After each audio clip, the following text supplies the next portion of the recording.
Hey Jacobs, well, my name is Paul. For those of you who don't know, we ended up canceling our gathering this last Sunday because of heavy rains. So, this is my message that I was going to give this last Sunday. Most of you know that I'm a student at Luther Seminary, and as a part of that, I get asked a lot of questions at parties and at bars and when I go to dances and stuff like that. And people ask me questions about like, well, what do you think about abortion? What do you think about sex? What do you think about this or that? And every once in a while, someone will ask me, well, what do you think about aliens? And before we get started on the whole alien conversation and the theology behind that, I usually want to talk about how big space is. So this Sunday I had planned this little illustration, and I'll give you a taste of it. The next habitable planet, the next planet where alien life could possibly be, Proxima Centauri b, is very far away. So if the sun is here and Earth is here, about 1 foot away, if that's the ratio we're working with, then the next habitable planet is 52 miles away. Keep in mind, if this is the sun, this is the Earth, we've gotten like what here? We've gotten to the moon, maybe like half of an inch off our own planet, and the next planet is 52 miles away. So space is really big. And that's something that I forget every once in a while, and it's important to remember. Greg reminded us last summer about how big space actually is just in our own solar system. And once we get past our own solar system, well, it gets even bigger. There's a lot of space in space. So, but let's put that all aside. Let's put the giant distances that's separating us from all of the other planets, and let's just assume that aliens have figured out some way to warp space-time, or that they've figured out a way to travel faster than light. So let's just take that. So then the question branches off in two ways, right?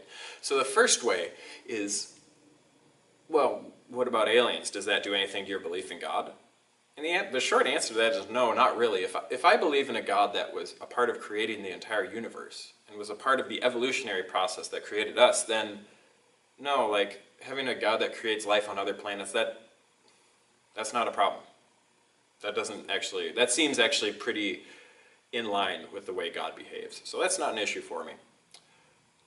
So then the next question is usually, well, how do you hold science and God? How do you hold both of those two? Because most of the people that I'm talking to, they believe in science. They believe science is real. They have read studies. I'm sure they've probably studied some science themselves. And science is something that seems really concrete and really knowledgeable, whereas this whole idea of God seems very abstract and kind of fictional. So they asked me, how do I hold on to this idea of science and also this idea of God? So we're going to leave aliens behind here for a second. Sorry, for those of you who want aliens, feel free to join the Space Force. So how do we have these two in the same, how do we have these two united? How do we hold both of these ideas to be true, that science is important and also this idea of God is important? So the bad way, the tempting way, the way that I initially thought about was to put God in the sort of, not in the known knowns, not in the universe that we know, but in the known unknowns. Karl Rove, it's strange he's getting a shout out right now, but he's the person that I heard it from, so I want to credit him. Karl Rove had this idea that he copied from a bunch of other people, and that's this idea of known knowns, known unknowns, and then unknown unknowns. And the idea is basically, you have your known knowns, those are the things you know you know. Then you have your known unknowns, the things you know you don't know. And then you have unknown unknowns, things that you don't know you don't know. So for me, like a known known is when I fall down, I bleed. A known unknown is that somehow my body heals itself. I don't really know how that process works. I don't really know the cell development, all of that stuff. That's unknown to me. Unknown unknown, well, I just don't. I just don't know it. So I can't really come up with an example of an unknown unknown in this situation. But I think the tempting thing is to put God in the known unknown and just say anything that can't be explained by science is explained by God. And that might have worked for kind of medieval Christianity and religions in the past, but now we're seeing science discover more and more and more things. And so if you have your God existing in this known unknown, that God is going to keep getting smaller and smaller and smaller. And you're going to view science as an enemy instead of as an ally towards understanding. So it's really important that you get away from this idea of God only existing in the known unknown and start to get towards this idea of God existing in the known known. Kind of the idea of God writing the laws of the universe, God working in a way that allows life to happen. Another really fascinating thing is this process of quantum entanglement. Now, I'm sure you've heard about quantum theory, whether in science fiction movies or, I don't know, your friends talking at some kind of party. But quantum theory just explains stuff that's really, really small. And when stuff gets really, really small, like millions of quantum particles would fit between my fingertips right now, or billions. But when stuff gets really, really small, it gets weird. And that's kind of the basis of quantum theory, is that when things get small, they get weird. There's this thing called quantum entanglement. And it's where these two quantum particles, they're next to each other and they kind of mirror each other. So if one does one thing, the other kind of does either the exact opposite or the same. And that's normal. We see that on our scale with things like magnets, or like cause and effect is pretty normal. But the weird part is that when you spread these two things out, and you can spread these out theoretically thousands or hundreds or millions of miles, when you spread them out, they still do that same process. They still have that same mirroring. And we don't know why. Because what you would expect is that they would stop mirroring each other once they get a certain distance apart. However, they continue mirroring each other. And so when I hear that, I'm not saying, oh, cool, God must be controlling these quantum particles, must be this God of the gaps argument. No, what I'm saying is that God has been a part of creating this universe and has written rules that we haven't yet understood.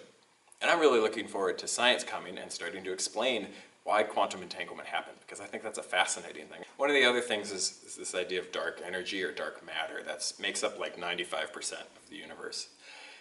So the universe is expanding outwards, and the galaxies are expanding outwards and outwards. And during the Big Bang, when everything exploded, the matter and planets and galaxies all started to expand outwards. But the weird part is that it's continuing to accelerate out at a rate that we can't really explain with anything we understand.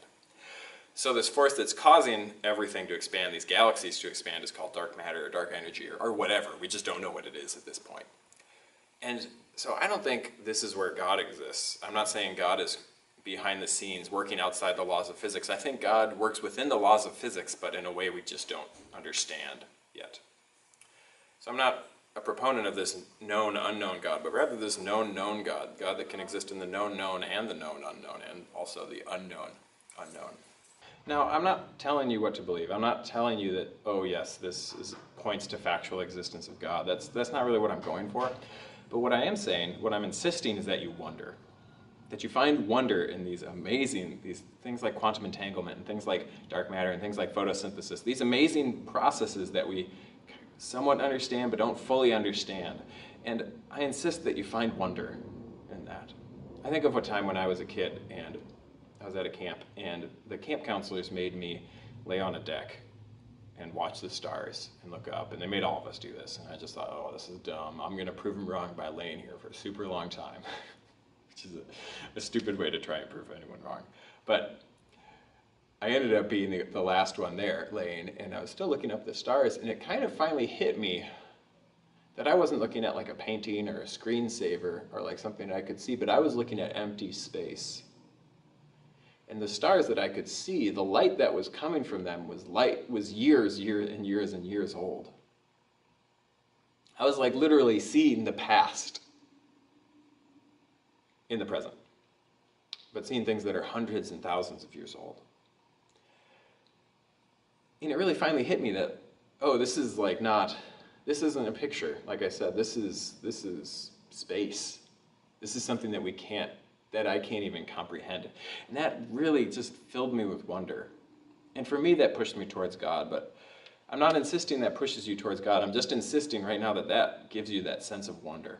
So your homework for this week, or this next week, is to look up into the sky, to look up into the night sky for a long period. Look at it for, 10 minutes. Set aside 10 minutes where you're not going to be bothered, and look at the stars. And let that wonder fill you. Because when we wonder, we really start to experience the world around us. And it becomes something, we realize where we are and who we are in this massive universe. So try that out. Let us know how it goes. Let us know what that sense of wonder does to you. And really, really, let that sense of wonder, let it change you forever. So if this is something that's really interesting to you, you want to talk more about aliens and religion and God and science, I would love to talk more. Reach out to either me at paul@jacobswell.net or melissa@jacobswell.net, and we would be happy to throw together some kind of event if people are really interested. So, hope you had a great Sunday. Hope you're going to have a great 4th of July. Go out and be Jacobswell.